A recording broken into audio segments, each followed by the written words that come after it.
ನಮಸ್ಕಾರ. ಪೊಲಿಟಿಕಲ್ ಟಿವಿಗೆ ಸ್ವಾಗತ. ಬಿಡದಿಯಲ್ಲಿ ರೈತರು ತಮ್ಮ ಭೂಮಿ ಉಳಿಸ್ಕೊಳ್ಳೋದಕ್ಕೆ ಹಗಲು ರಾತ್ರಿ ಹೋರಾಟ ಮಾಡ್ತಾ ಇದ್ದಾರೆ.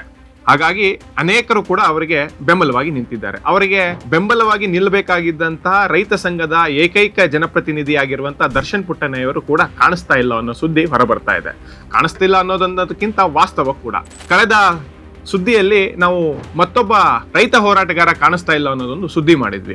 ತದನಂತರ ಅನೇಕರು ಕೂಡ ದರ್ಶನ್ ಪುಟ್ಟಣ್ಣಯ್ಯವರು ಸಹ ಕಾಣಿಸ್ತಾ ಇಲ್ಲ ಅನ್ನೋದು ಸುದ್ದಿಯಲ್ಲಿ ಮೆಸೇಜ್ಗಳನ್ನು ಮಾಡಿದ್ರು. ಹಾಗಾಗಿ ದರ್ಶನ್ ಪುಟ್ಟಣ್ಣಯ್ಯವರು ಯಾಕೆ ಈ ಬಿಡದಿಯ ಹೋರಾಟಗಳಲ್ಲಿ ರೈತರ ಪರವಾಗಿ ಕಾಣಿಸ್ತಿಲ್ಲ ಅಂತ ಹುಡುಕ್ತಾ ಇದ್ದಾಗ ಮೊದಲನೇದಾಗಿ ಕಂಡು ಬಂದಿದ್ದು ನಮಗೆ ಮೊದಲೇ ಅಂಶ ಏನು ಅಂತಂದ್ರೆ, ದರ್ಶನ್ ಪುಟ್ಟಣ್ಣಯ್ಯವರು ಕಾಂಗ್ರೆಸ್ ಸರ್ಕಾರಕ್ಕೆ ಪರೋಕ್ಷವಾಗಿ ಮತ್ತು ಪ್ರತ್ಯಕ್ಷವಾಗಿ ಬೆಂಬಲ ನೀಡಿ ಶಾಸಕರಾಗಿ ಗುರುತಿಸಿಕೊಂಡಿದ್ದಾರೆ. ಅದು ಅಲ್ಲದೆ ಇದು ಇವತ್ತಿನ ಮುಖ್ಯಮಂತ್ರಿ ಆಗಿರುವಂತಹ ಡಿ.ಕೆ. ಶಿವಕುಮಾರ್ ಅವರ ಕನಸಿನ ಕೂಸಾದಂತ ಬಿಡದಿ ಈ ಟೌನ್ಶಿಪ್ ಏನಿದೆ, ಅದು ಡಿ.ಕೆ. ಶಿವಕುಮಾರ್ ಅವರ ಕನಸಿನ ಕೂಸು. ಹಾಗಾಗಿ ದರ್ಶನ್ ಪುಟ್ಟಣ್ಣಯ್ಯವರು ರೈತರ ಪರವಾಗಿ ಮಾತನಾಡೋದಕ್ಕೆ ಹಿಂಜರಿತಾ ಇದ್ದಾರಾ ಅಥವಾ ಭಯ ಪಡ್ತಾ ಇದ್ದಾರಾ ಅನ್ನೋ ಒಂದು ಮಾತುಗಳು ಕೇಳಿ ಬರ್ತಾ ಇದೆ. ನಿಮ್ಗೆ ಈ ದರ್ಶನ್ ಪುಟ್ಟಣ್ಣಯ್ಯನವರು ಯಾರು ಅಂತಂದ್ರೆ, ಅವರ ತಂದೆ ಪುಟ್ಟಣ್ಣಯ್ಯವರು ನೆನಪಾಗ್ತಾರೆ. ಯಾಕೆ ಅಂತಂದ್ರೆ, ದರ್ಶನ್ ಪುಟ್ಟಣ್ಣಯ್ಯರವರ ತಂದೆ ರೈತರ ಪರಗೆ, ರೈತರಿಗೆ ಅನ್ಯಾಯವಾದಾಗೆಲ್ಲ ಸದನದಲ್ಲಿ ಮಾತನಾಡ್ತಾ ದೊಡ್ಡ ಸುದ್ದಿ ಮಾಡ್ತಾ ಇದ್ರು. ಸದನದಲ್ಲಿ ಅವರೆಲ್ಲ ಮಾತಾಡ್ತಾ ಇರ್ಬೇಕಾದ್ರೆ ಇಡೀ ಸದನ ಗಪ್ಚುಪ್ಪಾಗಿ ಕೇಳ್ತಾ ಇತ್ತು. ಇವರು ಸದನದಲ್ಲೂ ಮಾತಾಡಿದ್ದು ಕೇಳಿಲ್ಲ, ಸದನದವರೆಗೂ ಮಾತಾಡಿದ್ದು ಕೇಳಿಲ್ಲ. ಆದ್ರೆ ಮೆಟ್ರೋದಲ್ಲಿ ಒಂದು ಬ್ಯಾಗ್ ತಗಲಾಕೊಂಡು ಸೈಲೆಂಟ್ ಆಗಿ ಬಂದು ಸೈಲೆಂಟ್ ಆಗಿ ಹೋಗೋದು ಮಾತ್ರ ಸುದ್ದಿ ಆಗ್ತಿದೆ. ಅವರು ಸುದ್ದಿ ಆಗಬೇಕಾಗಿದ್ದು ಕಾರಣ ಏನು ಗೊತ್ತಾ? ಇವತ್ತು ಬಿಡದಿಯಲ್ಲಿ ನಡೀತಿರುವಂತಹ ಹೋರಾಟಗಳಲ್ಲಿ ಭಾಗಿಯಾಗಿ ರೈತರ ಕಷ್ಟ ಸುಖಗಳನ್ನ ಕೇಳಬೇಕಾಗಿತ್ತು. ಅಥವಾ ರೈತರ ಪರವಾಗಿಯೇ ಮಾಡಿ ಅಂತ ನಾವೇನು ಹೇಳ್ತಾ ಇಲ್ಲ. ರೈತರ ಸಮಸ್ಯೆ ಏನು ಅನ್ನೋದನ್ನ ಒಬ್ಬ ಜವಾಬ್ದಾರಿಯುತ ಶಾಸಕನಾಗಿ ಸರ್ಕಾರಕ್ಕೆ ಮನವಿ ಮಾಡ್ಕೊಡ್ಬೇಕಿತ್ತು. ಸರ್ಕಾರ ಮತ್ತು ರೈತರ ನಡುವೆ ಒಂದು ಸಂಪರ್ಕ ಸೇತುವೆಯಾಗಿ ಕೆಲಸ ಮಾಡಬೇಕಿತ್ತು. ಆದ್ರೆ ದರ್ಶನ್ ಪುಟ್ಟಣ್ಣಯ್ಯನವರು ಇದು ಯಾವುದನ್ನು ಮಾಡ್ತಾ ಇಲ್ಲ. ಅವ್ರಿಗೇನು ಬಿಡದಿ ಏನು ಬಹಳ ದೂರ ಇಲ್ಲ. ಪಾಂಡವಪುರಕ್ಕೆ ಹೋಗ್ಬೇಕು ಮುಂಚೆನೂ ಕೂಡ ಅವ್ರ ಆಜುಬಾಜಲ್ಲೇ ಹೋಗ್ತಾರೆ. ಬೆಂಗಳೂರಿಗೆ ಬರಬೇಕು ಮುಂಚೆನೇ ಅದ್ರ ಆಜುಬಾಜುನೇ ಹೋಗ್ತಾರೆ.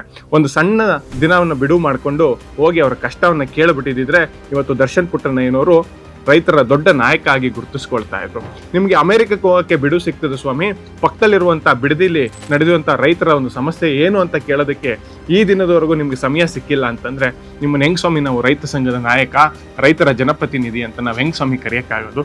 ನೀವು ಕಾಂಗ್ರೆಸ್ ಪಕ್ಷಕ್ಕೆ ನಿಮ್ಮ ರೈತ ಸಂಘವನ್ನ ಹಣ ಇಟ್ಟಿದ್ದೀರೋ, ಒತ್ತೆ ಇಟ್ಟಿದ್ದೀರೋ ಅನ್ನೋದನ್ನ ನೀವೇ ಹೇಳಬೇಕು. ಆದ್ರೆ ಒಂದಂತೂ ಸತ್ಯ, ದೆಹಲಿಯಿಂದ ಬಂದ ಸುದ್ದಿಗಳ ಪ್ರಕಾರ ಆ ಟೌನ್ಶಿಪ್ ನ ಹೋರಾಟ ಏನ್ ನಡೀತಾ ಇದೆ ಅದು ದೊಡ್ಡ ಸುದ್ದಿ ಆಗಿದೆ.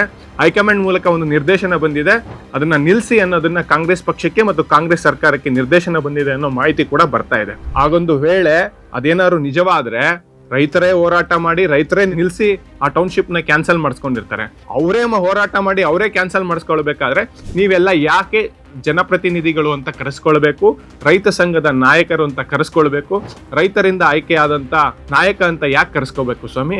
ನೀವು ಕಾಂಗ್ರೆಸ್ ಪಕ್ಷದಿಂದ ನಿಂತ್ಕೊಂಬಿಡಿ, ರೈತ ಸಂಘದಿಂದ ನೆಕ್ಸ್ಟ್ ಬಾರಿ ನಿಂತ್ಕೋಬೇಡಿ. ಯಾಕಂದ್ರೆ ಜನರಿಗೆ ಒಂದು ಅಪೇಕ್ಷೆ ಇದೆ, ರೈತರಿಗೂ ಒಂದು ಅಪೇಕ್ಷೆ ಇದೆ.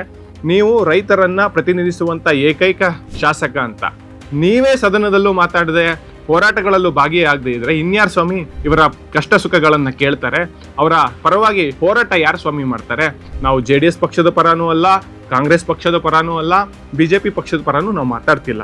ನೀವೊಬ್ಬ ರೈತ ನಾಯಕನಾಗಿ, ರೈತ ಸಮುದಾಯವನ್ನ ಪ್ರತಿನಿಧಿಸುವ ಶಾಸಕನಾಗಿ ನಿಮ್ಮನ್ನ ಪಕ್ಷಾತೀತವಾಗಿ, ಜಾತ್ಯತೀತವಾಗಿ ಜನ ನಿಮ್ಮನ್ನ ಶಾಸಕನಾಗಿ ಆಯ್ಕೆ ಮಾಡ್ಕೊಂಡ್ರೆ ನೀವು ಕನಿಷ್ಠ ಒಂದು ದಿನನೂ ಬರದೆ ರೈತರ ಪರ ಹೋರಾಟ ಮಾಡಿಲ್ಲ ಅಂತಂದ್ರೆ ನೀವು ದಯವಿಟ್ಟು, ನಾನು ಹೇಳ್ತಾ ಇಲ್ಲ, ನಿಮ್ಮ ಅಲ್ಲಿರುವಂತ ಅನೇಕ ರೈತರು ಹೇಳ್ತಾ ಇದ್ದಾರೆ, ನೀವು ನಿಮ್ಮ ರೈತ ಸಂಘದಿಂದ ನೆಕ್ಸ್ಟ್ ಬಾರಿ ನಿಂತ್ಕೋಬೇಡಿ, ಕಾಂಗ್ರೆಸ್ ಪಕ್ಷಕ್ಕೆ ನೀವು ಹೆಂಗೂ ಬೆಂಬಲ ನಿಂತಿದ್ದೀರಾ, ಕಾಂಗ್ರೆಸ್ ಪಕ್ಷದಿಂದನೇ ಸ್ಪರ್ಧೆ ಮಾಡಿ ಅಂತ ಅನೇಕರು ರೈತ ಹೋರಾಟಗಾರರು ಹೇಳ್ತಾರೆ. ಹಾಗಾಗಿ ಈಗಲೂ ಕೂಡ ಕಾಲ ಮಿಂಚಿಲ್ಲ.